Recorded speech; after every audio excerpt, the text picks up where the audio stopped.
Telugu Desam party ఆవిర్భావ దినోత్సవం ఉత్తర అద్దంకి కాకానిపాలెం మండపం ఎన్టీఆర్ సర్కిల్ వద్ద నేడు ఘనంగా నిర్వహించారు. కార్యక్రమమునకు నందమూరి కళా పరిషత్ అధ్యక్షులు మన్నం త్రిమూర్తులు అధ్యక్షత వహించారు.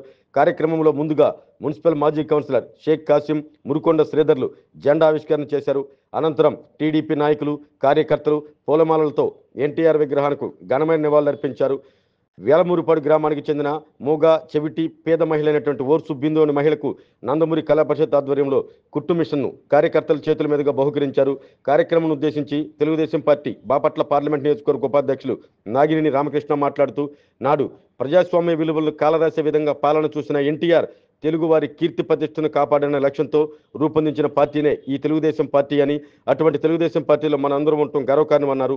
అనంతరం ఎక్స్-జెడ్పీటీసీ అయినటువంటి సందిరెడ్డి శ్రీనివాసరావు మాట్లాడుతూ, ప్రజలకు ఏదైతే మేలు జరుగుతుందో అనుకుంటే అదే శాసనంగా అమలు చేసే వీరుడు, ధీరుడు, మహానుభావుడు అన్న ఎన్టీఆర్ అని, అలాంటి పాలన తెలుగుదేశంతోనే సాధ్యమని శ్రీనివాసరావు అన్నారు.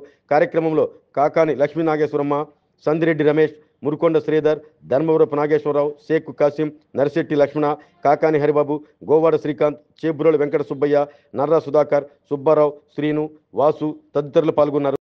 ఈరోజు తెలుగుదేశం పార్టీ 44వ వార్షికోత్సవ దినోత్సవం సందర్భంగా తెలుగుదేశం పార్టీ కార్యకర్తలకి, నాయకులకి అందరికి కూడా శుభాకాంక్షలు.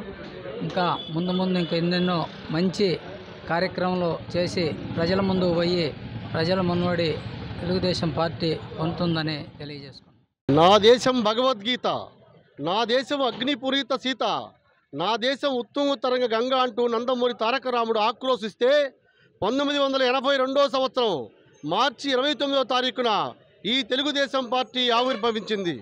తెలుగువాడి పౌరుషాన్ని ప్రపంచానికి చాటి చెప్పినవాడు స్వర్గీయ నందమూరి తారక రామారావు గారు. తారక రామారావు గారు తెలుగుదేశం పార్టీ ఆవిర్భావానికి ముందు మనల్ని మద్రాసి వాళ్ళని ఎగతాళి చేసేవాళ్ళు. అలాంటి పరిస్థితుల్లో తెలుగువాడి ఆత్మగౌరవం నుంచి పుట్టిందే ఈ తెలుగుదేశం పార్టీ. ఈ తెలుగుదేశం పార్టీ స్థాపించి ఇప్పటికి 44 సంవత్సరాలైంది. తెలుగుదేశం పార్టీని అఖండ విజయంతో గెలిపిస్తున్నటువంటి ఈ రాష్ట్ర ప్రజలందరికీ, ప్రపంచంలోని తెలుగు వారందరికీ తెలుగుదేశం పార్టీ తరఫున కృతజ్ఞతలు తెలియజేస్తున్నాం. విశ్వవిఖ్యాత నట సార్వభౌమ నటరత్న పద్మశ్రీ డాక్టర్ నందమూరి తారక రామారావు గారు తెలుగు జాతి కోసం, తెలుగు జాతి కీర్తి ప్రతిష్టల కోసం స్థాపించిన జెండా తెలుగుదేశం జెండా 43 వసంతాలు ముగించుకొని 44 వసంతాలు అడుగు సందర్భంగా తెలుగు జాతి ఉన్నంత వరకు తెలుగువాడు ఎక్కడుంటే అక్కడ, రాష్ట్రంలోనే కాదు దేశంలోనే కాదు ప్రపంచంలో ఎక్కడ ఉన్నా కూడా జరుపుకున్న పెద్ద పండగ. ఎందుకంటే ఆనాడు రాష్ట్రంలోనే కాదు దేశంలో కూడా తెలుగువాడిని అసభ్యకరంగా మాట్లాడి మద్రాసీయుడు అని ఆంధ్రప్రదేశ్లోని తెలుగువాడికి ఎలాంటి గౌరవం లేకుండా ఢిల్లీలో కూడా తెలుగువాడిని అవమానించినందుకు అన్న నందమూరి తారక రామారావు తీసుకున్న ఒకే లక్ష్యం తెలుగుదేశం పార్టీ జెండా ఆవిర్భావం. ఆనాటి నుండి ఈనాటి వరకు కూడా జెండా రెపరెపలాడుతూనే ఉంది. కొన్ని ఒడిదుడుకులు ఉన్నా కూడా దానికి కార్యకర్తల మనోబలంతో ఈరోజు కూడా రాష్ట్రంలో, దేశంలో కూడా, ప్రపంచంలో కూడా తెలుగుదేశం జెండా రెపరెపలాడుతుందంటే తెలుగుదేశం కార్యకర్తల మనోబలమే కారణం. పేదవాడు ఎప్పుడు గుడిసెలోనే కాదు పక్కింటిలో పక్క స్లాబ్ ఇంట్లో ఎందుకు ఉండకూడదని చెప్పి ఈ దేశంలో మొట్టమొదటిసారి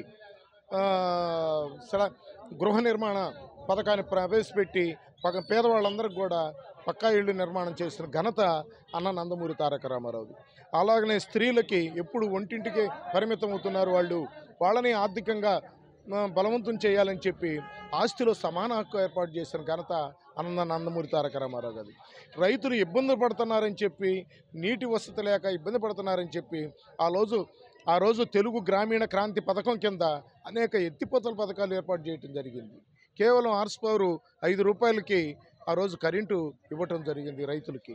కాబట్టి ఇట్లా ఎన్నో సంక్షేమ కార్యక్రమాలు చేసి తెలుగుదేశం పార్టీ ప్రజల పార్టీ, ప్రజలకు అనుకూలమైనది అని చెప్పి ఆ రోజు ఆయన ఏర్పాటు చేయటం జరిగింది.